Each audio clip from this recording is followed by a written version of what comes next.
एक वो वक्त था जब हम एससीओ समिट का हिस्सा बनने, बाकायदा रुकन बनने पर जश्न मना रहे थे, लेकिन आज पाकिस्तान होस्ट कर रहा है इस इवेंट को।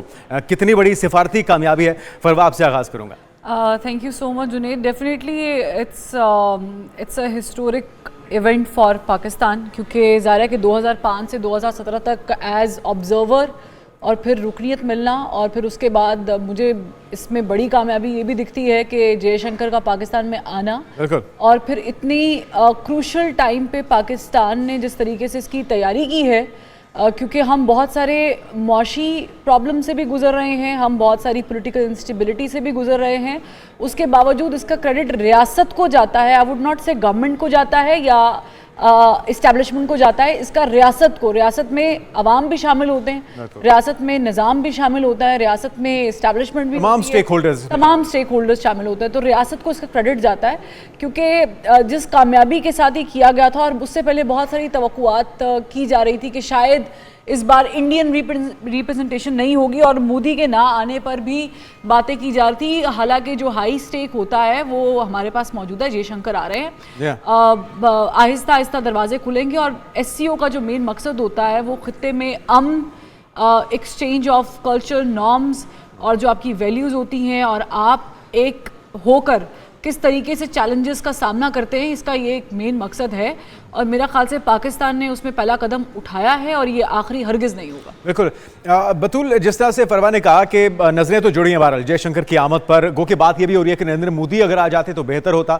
लेकिन आपको क्या लग रहा है कि एक अच्छा रुकन होने की हैसियत से जयशंकर इस समिट में शिरकत के लिए पाकिस्तान आ रहे हैं, या फिर इसलिए आ रहे हैं कि कहीं पाकिस्तान कोई एडवांटेज ना ले जाए, पाकिस्तान को कोई बहुत बड़ा फायदा ना पहुंचाए? आपकी नज़र में क्या लग रहा है? देखिए, जो ज़्यादा क्यूरियस ऑब्जर्वर्स हैं वो तो यही कहते हैं कि इंडिया कोई अपॉर्चुनिटी जाने नहीं देता। लेकिन अगर हम पिछली समिट की बात करें, चूंकि ये हर साल होती है, तो पिछली दफ़ा भी एक वर्बल एक्सचेंज हुआ था जो इतना खुशगवार नहीं था, बिलावल भुट्टो में। और बिल्कुल और उस एक्सचेंज के बाद that was very disappointing for the viewers and the observers. अभी बेशक मोदी आए या नहीं, लेकिन उनके वज़ीर ख़ारजा अगर तशरीफ़ ला रहे हैं तो इसका मतलब है कि इंडिया इसको भी एक अपॉर्चुनिटी समझता है। ऑल्दो वो अपने एक इंटरव्यू में कह चुके हैं कि पाकिस्तान हमसे एक्सपेक्ट ना करे कि हम बायलेटरली बात करेंगे।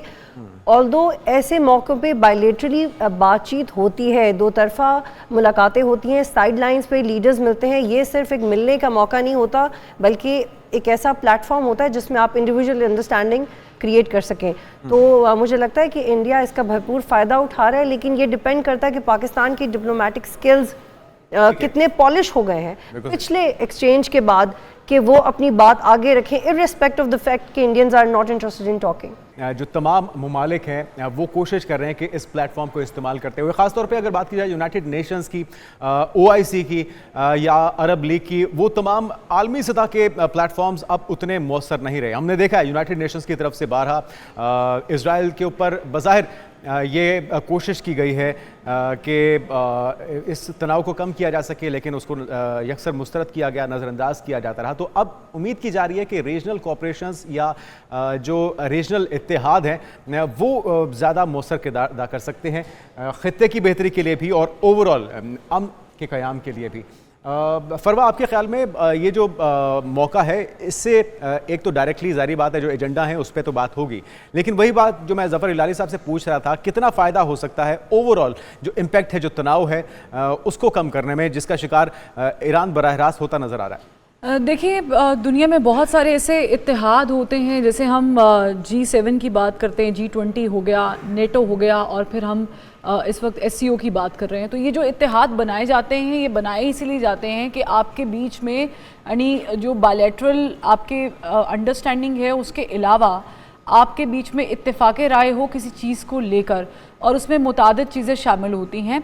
गो के इस वक्त हमारे जो इंडियन मेहमान हैं, उन्होंने आने से पहले एक बयान दिया था कि कश्मीर पर बात नहीं होगी, मगर बिल आखिर पाकिस्तान का जो मसला है वो कश्मीर है। बिल्कुल। और आपने ईरान का जिक्र किया, तो इस वक्त जो दुनिया में एक बहुत ही खौफनाक जंग, तो एक तरफा ही कहूँगी, क्योंकि जिस तरीके से इजराइल गाजा पर कर रहा है और उसके पीछे स्टैंड ईरान ने लिया हुआ है, आलमी जंग छिड़ने का खदशा भी मौजूद है। तो जो वो ग्रेटर इजराइल का कॉन्सेप्ट डेवलप करने की कोशिश कर रहा है, उसमें ईरान जो है एक बहुत बड़ी रुकावट है।